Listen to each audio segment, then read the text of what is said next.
This is a nice room. This is where you take people when it's time to arrest them.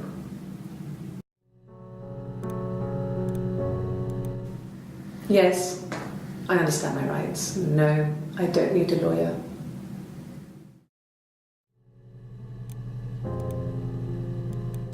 Yes, no lawyer. What are you going to arrest me for?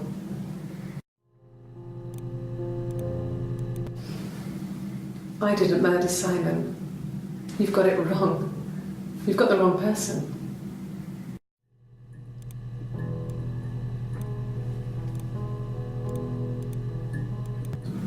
Yes, I'll take a lie detector test.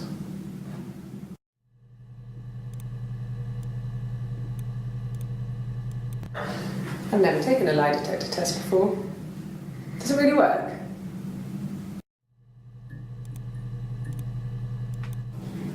Yes, my name is Hannah Smith. Oh, shit. Sorry. Sorry. Yeah, I get it. Yes. Yes.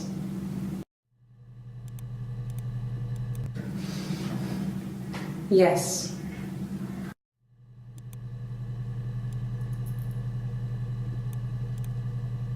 No. Yes. Yes.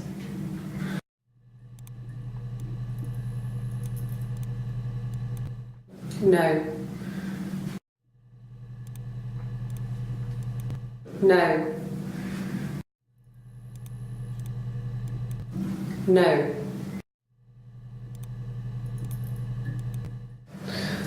I can take the stuff off now. Did I prove I'm innocent?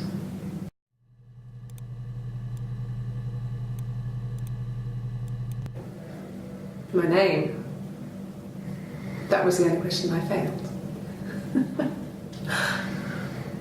Your lie detector works.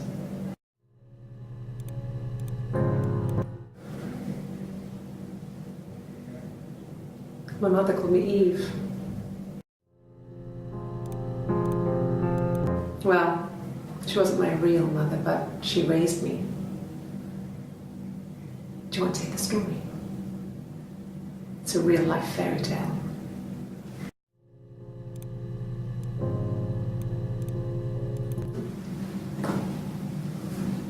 Across the road, where my parents first lived there, was a midwife called Florence. When Hannah was born, I was born at the same time. The midwife was there to help. I'd been throttled by the cord, probably wrapped around my neck by Hannah. The midwife told my mother I was dead. But I wasn't. She wrote all this stuff in a diary. Amazing what people will admit to on paper.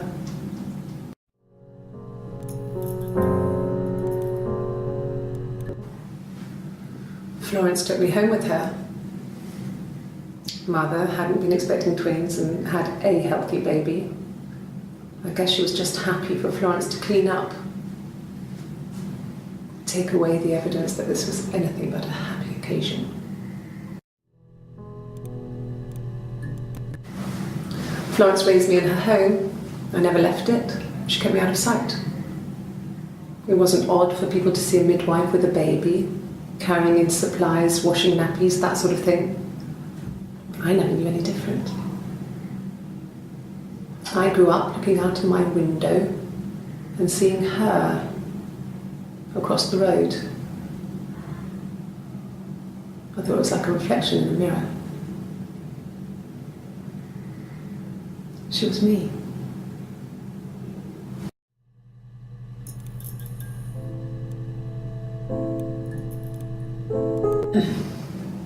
Yes.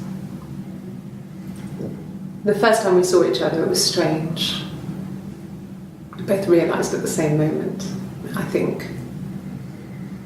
We must have seen each other before, but there was this instant when we first realised it wasn't a reflection. The reflection was staring back. I think I was 5. It was my birthday. My reflection was wearing a party hat and waving. I knew what party hats were from books. And it suddenly occurred to me, today must be my birthday. I waved back and we just spent ages waving at each other and copying each other's movements.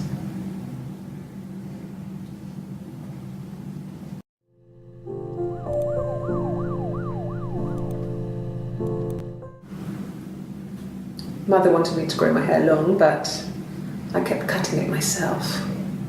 I wanted to look like my reflection. She always had short hair when she was little. Mother would hide the scissors, but I would find a way. Cut it with a bread knife, something like that.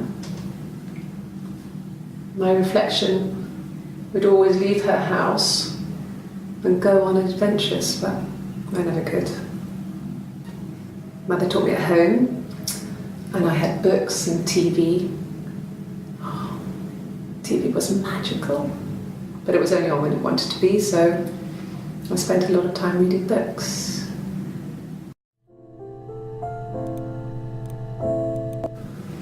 Fairy tales. Stories about lost princesses, evil witches, magical mirrors and lost children.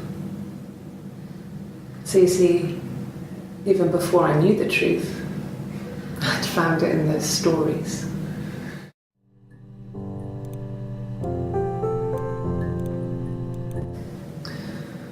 Florence was a warm, kind person, but she was broken, I guess. When I found her diary, I also found a biscuit tin with other stuff in it, older papers, letters, that kind of thing. Her story wasn't there. I never really spoke to her about it. I was far too young to really understand, I guess. I just put it together later, once I was older. She had loved children, planned to have a large family, but her husband died in the war. And that was back when you married for life. She never felt like she could marry again. Isn't that strange? She was a widow from her 20s. But, I mean, I guess it was different then. You know, you married for life and she felt she could never marry again. I guess it was harder, a war widow. One of the dead. I don't know, maybe there was more to it than that. I don't really know.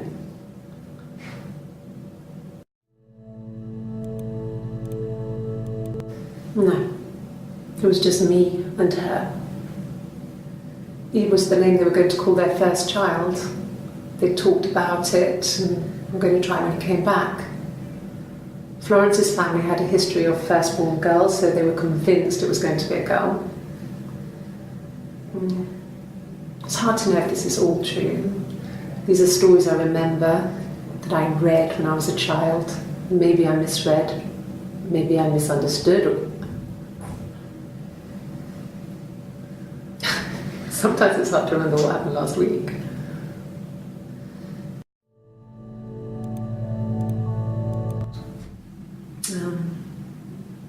When I was 8, Mother died. She slipped down the stairs. It was an accident. I had read a diary at that point and I knew she wasn't my real mother. So I burned the diary that day and I left. Walked out and across the street.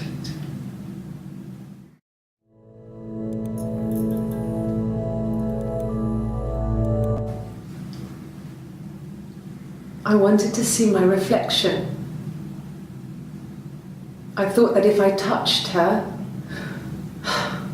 something would happen. We would become one. One girl fairy tale was over, the witch was dead, and I'd be restored to my rightful place.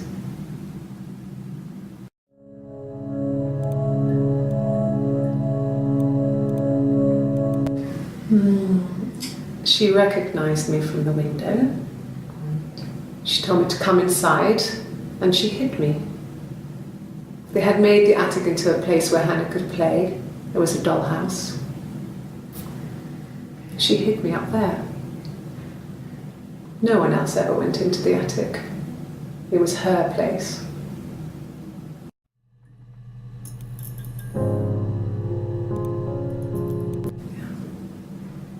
I'm not sure where the dollhouse came from. I don't know if it was given to them or they inherited it. I mean, they wouldn't have had the money to buy it. It was so huge. It must have been taken up to the attic in parts and then reassembled up there. It's a beautiful thing. Wallpaper to scale, little furniture, the lights work, mirrors, beds, big duvets and pillows. We spent hours and hours playing in it, invented all these characters and families who lived there. We wrote paperwork for them all, passports, diaries, and gave them all really elaborate stories. Once, a moth got trapped in there. We'd left a light on. It was making the most horrendous noise. We tried to kill it, but it was tough. We ended up crushing it under a copy of the Arabian Nights.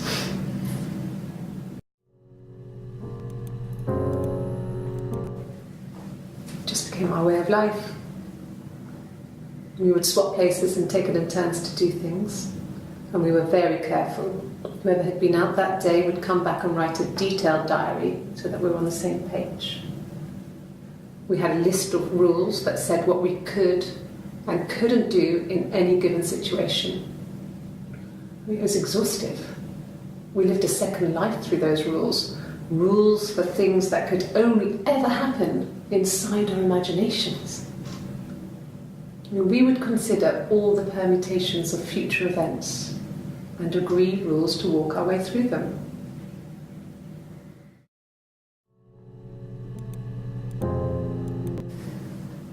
If one of us got hurt, the other one would have to be hurt too. A grazed knee, a bruise. When I lost my tooth first, we had to pull out Hannah's to match. Once, I slept with a boy who was seeing another girl. The girlfriend came up to Hannah the next day and punched her in the face, gave her a huge black eye. That night, she had to do the same to me. But she almost went too far. I couldn't see out of that eye for days. But she snuck frozen peas up for me from the kitchen. So much of our bodies was synchronised anyway. We started our period on the same day, all our childhood diseases, stomach bugs, nits.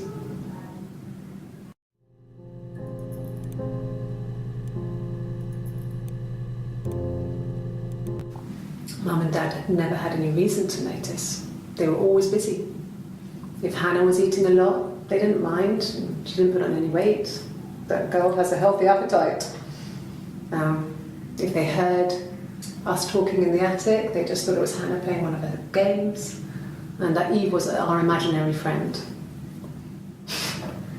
Once, she was already up, dressed and ready to go to school, and I snuck down for a piss. Mum saw me in my underwear, she went mad. Get dressed this instant! So I ducked into our bedroom, and seconds later, out came Hannah, dressed and ready. My mum was amazed.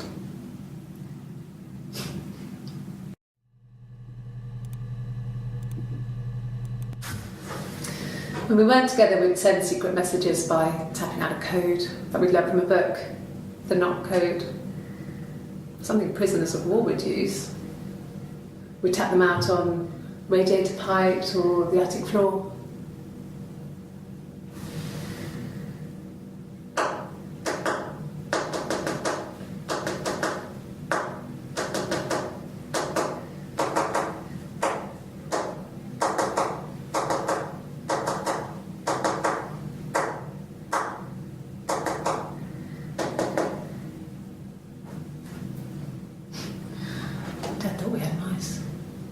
but they couldn't find any. Bought a cat anyway.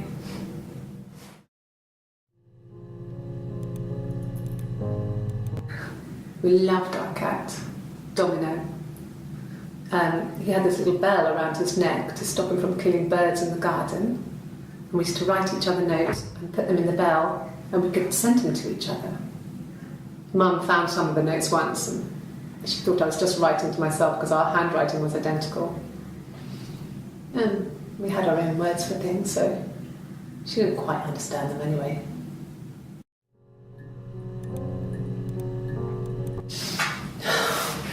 We were obsessed with fairy tales. Not just the pretty, pretty ones, but the traditional ones. They were dark and real, bizarre and violent. Felt like life. We had this huge old book that I think Mum must have bought from a library sale. The illustrations had thin tracing paper over them to protect them. They were in colour, shiny plates. At the front of the book was an index of illustrations. We read that more than the actual stories. We'd read aloud the captions and flip between the pictures.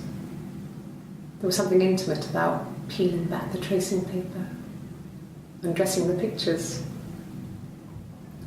Rapunzel's hair is cut. The eagle plucks out his heart. The princess pricks her finger.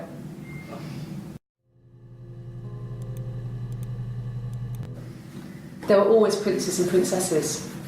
They were the special people, more important than the other characters in their stories. We knew we were like that. Twins. Magical. We were the princesses. We had a poster of Princess Diana from the newspaper up in our attic. Had a pride of place. And underneath we used to put all our special things. When her engagement was announced, we were obsessed with everything she did. And later, when her life went so bad, we felt for her. Her divorce last year just kind of drew a line under things.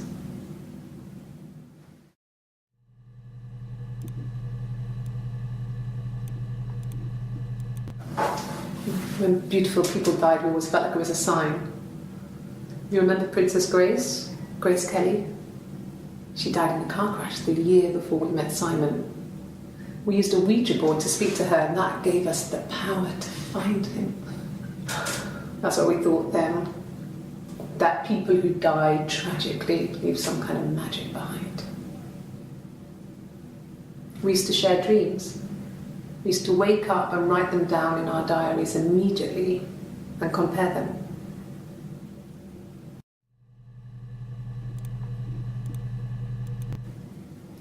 Mum and Dad never knew what was going on. We got so good at it. We were so in sync that we'd use each other to cheat. If one of us had a hangover, the other one would go to school. Whoever was best at a subject would sit the exam. There were lots of differences between us. Some things one is better than the other at.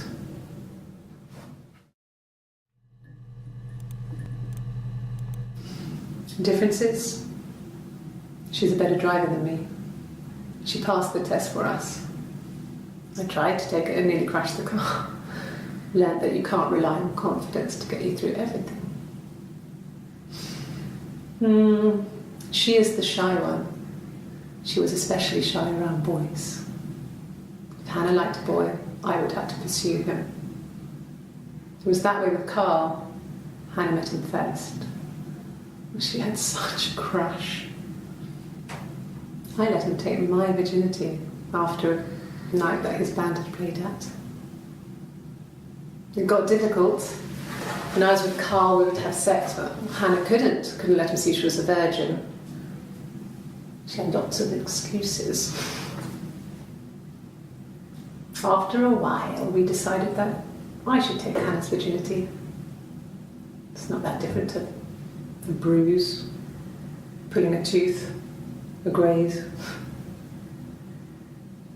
We used a hairbrush. After that, we took it in turns, though. I was always the one who seduced the boys. Until Simon.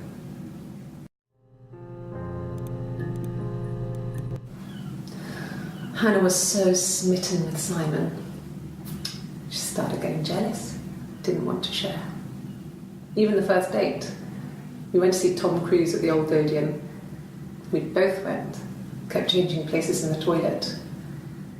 We only had the one best dress, so we had to keep swapping clothes. Must have thought we had terrible bladder problems. The next date, it was my turn. At the end, I let him kiss me, but that was it. We didn't want another Carl on our hands, and the Ouija board had said to hold back. After that, it was Hannah's turn, and she slept with him. Broke the rules. Deliberately broke the rules. She wanted to be the first to sleep with him. I mean, that's when she got pregnant. From that one time.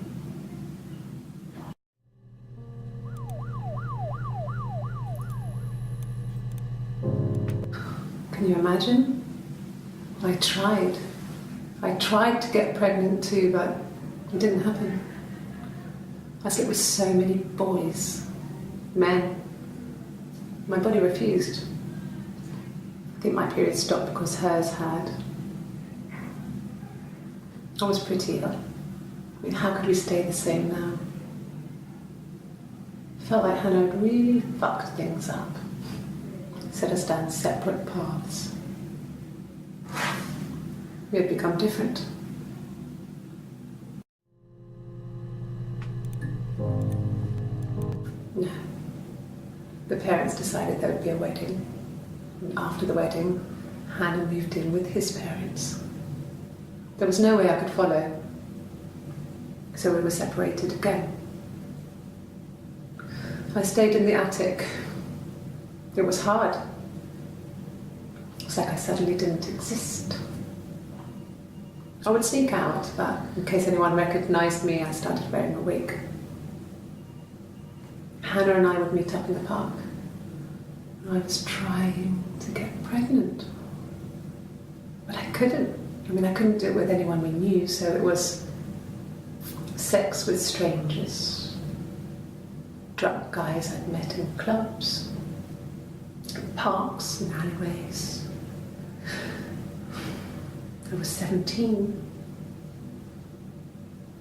It felt like I was being punished. But it was Hannah who had betrayed us. I had to stop when one of the guys gave me an STD.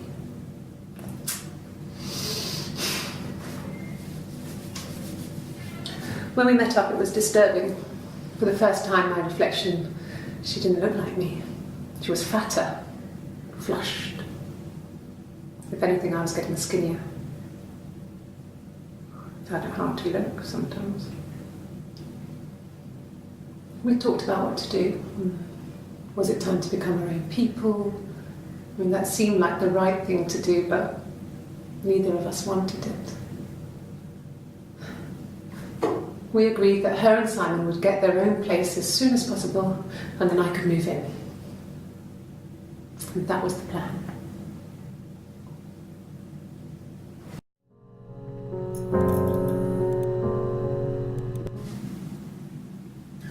Hannah had a miscarriage. This was late in the pregnancy and it left her infertile. Felt like the universe had corrected its course. We were aligned again. But Hannah and Simon were still living with his parents. They were married.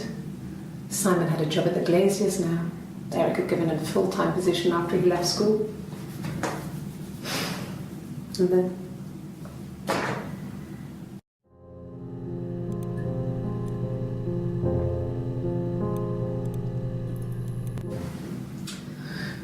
I was living in the attic.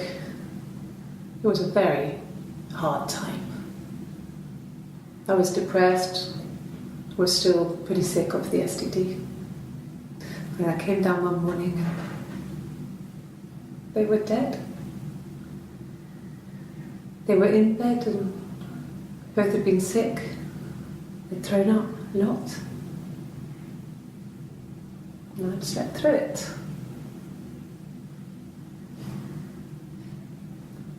The police said it was the mushrooms they ate. Dad was a mushroom expert. I mean, he used to take us picking with him and he taught us how to recognise them. And there's no way he would have picked death caps.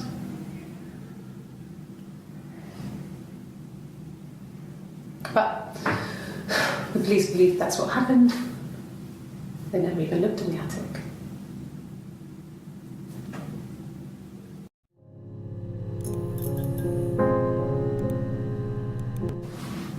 Yes, it was a cremation for the best.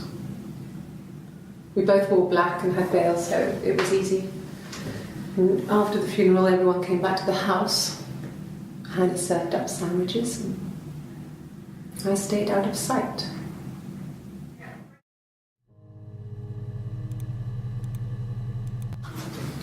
The legal stuff was completed very quickly. Hannah moved back in with Simon. Eric gave Simon the week off to help with the move. He decorated, modernised wallpaper, curtains. Hannah insists the attic be left as it was, dollhouse and all. Simon never went up there.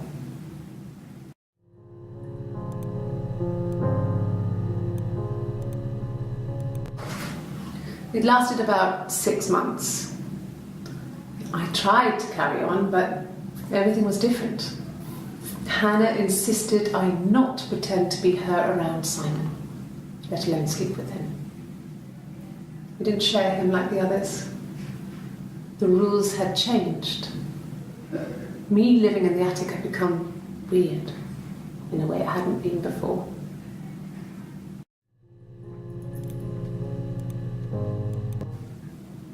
So I moved out. Got a small bed set. Got my tattoo to mark the occasion.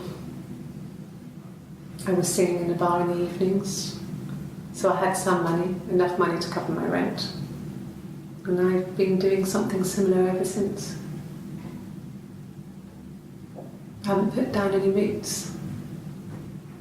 I don't exist.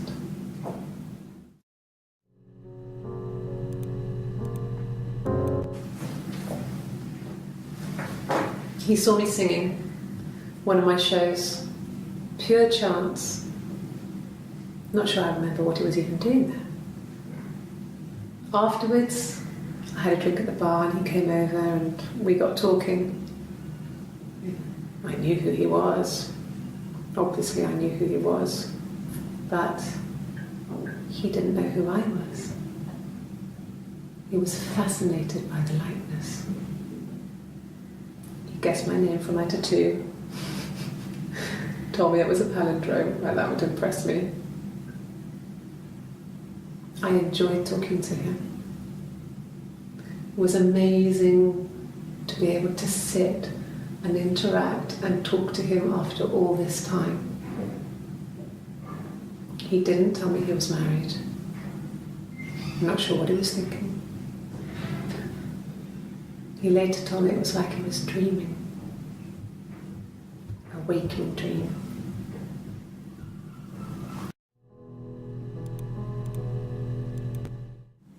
No. No, he wasn't wearing his wedding ring.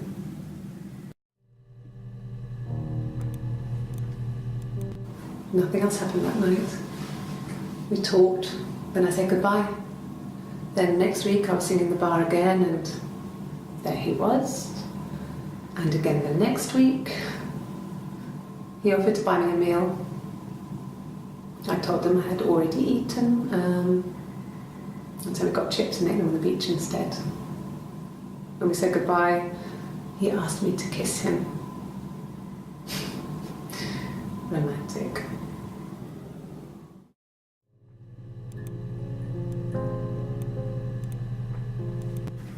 Yes. I thought about telling Hannah. I felt guilty after the kiss. But then it began to feel like this was the way it should be. Sharing, like we had before. He never mentioned her to me. There was the Simon with me and the Simon with her. It was almost like it was a different Simon. But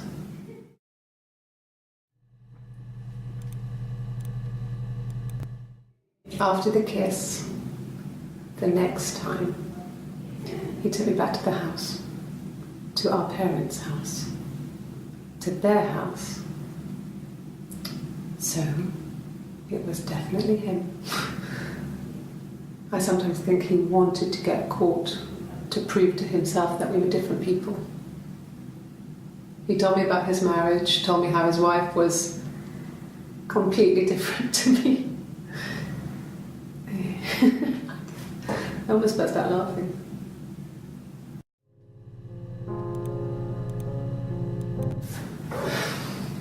I think it was that time, the first time at the house, in his bed, that I got pregnant. Amazing, right? This fucking magic sperm. And they say lightning doesn't strike twice. I didn't tell him. I missed 3 periods. I had pretty irregular periods anyway, but 3. I had always thought we were infertile. Both of us. I didn't tell him. Just waited. Hannah and I were meeting for our birthday, and I told her because I thought she would be happy for us both. I think she was.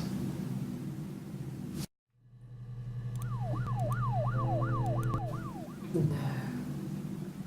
I told her it was one of my boyfriends, someone I had met in the bar.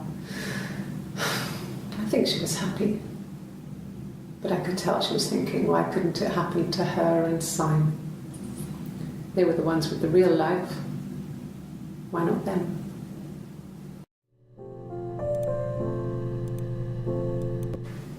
Then she told me she wanted to help more. She said I should move in with her. She would come clean with Simon about me. I was family. I couldn't have a baby in a bedsit. I told her I didn't want to tell Simon. Told her to wait for the time being.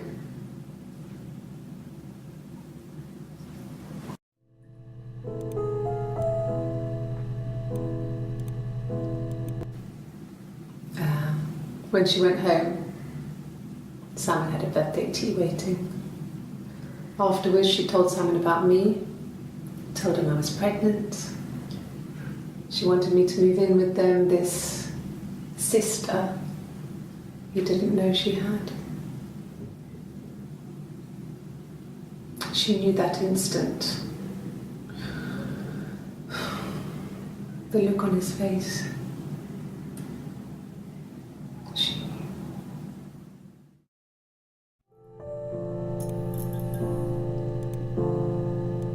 She sent him out the house, kicked him out, called me up, crying, and I went round. I guess I had a feeling I could hear something was wrong in her voice, but I wasn't sure what it was. She called me sister on the phone. She never calls me that.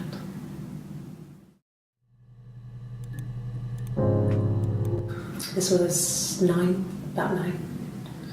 I went round and she was waiting for me.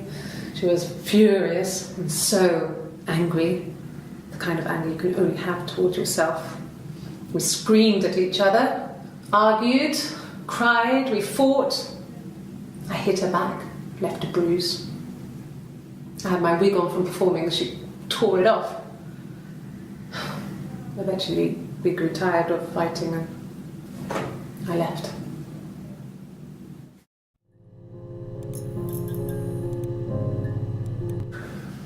It's like I told you before, I drove. I took the car and drove. I don't have my own car, but I have a spare set of keys. I just drove north. I wanted to think, put some space between me and them. Everything I told you before is true. I stopped at Glasgow. I was tired, exhausted. I pulled out and I hit a car. My car was okay, but I was worried about the baby, so I went to A&E to get the okay. Everything was fine. Slept in the car. When I woke, I tried to call Hannah from a payphone. She wasn't answering. And then I decided to drive back. I had decided that she was more important to me than Simon.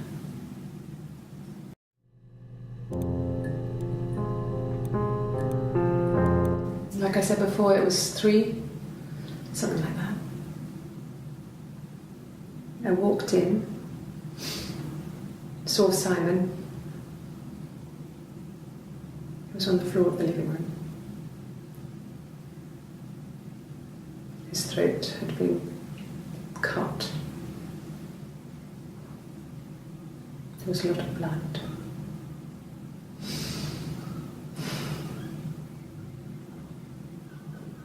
Yeah, he was dead.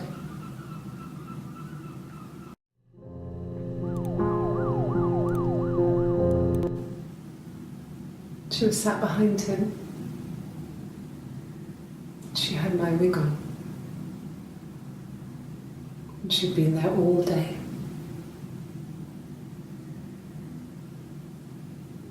And she had blood on her.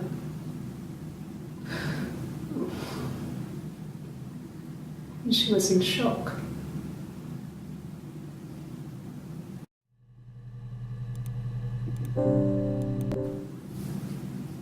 Her story is that she'd waited for him to come back.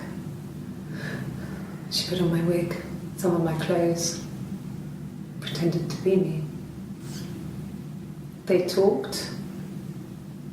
She'd enjoyed being me. He said he wanted to be with me. Then he took out a present, another mirror, just like the one he'd given her earlier. That unique present. She went crazy, smashed the mirror. They argued, screamed. He hit her. So she grabbed a piece of the mirror and just swung it round. She cut his throat clean open. She'd only meant to scare him off.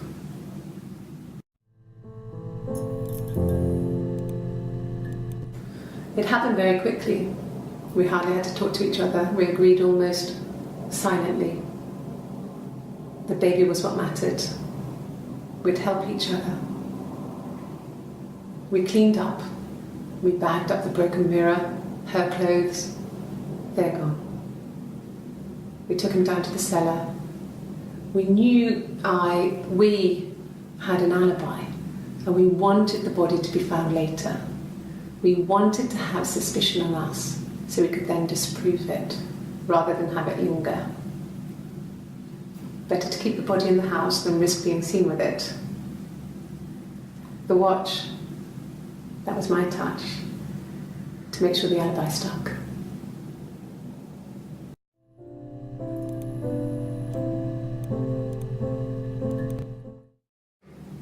My sister is gone, and she's never coming back.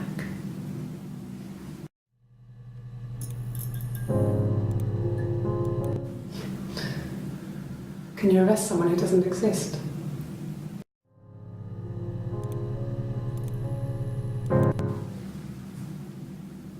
I'd like to speak to a lawyer now. Please. You have no murder weapon. You have nothing. And all these stories we've been telling each other, just that. Stories.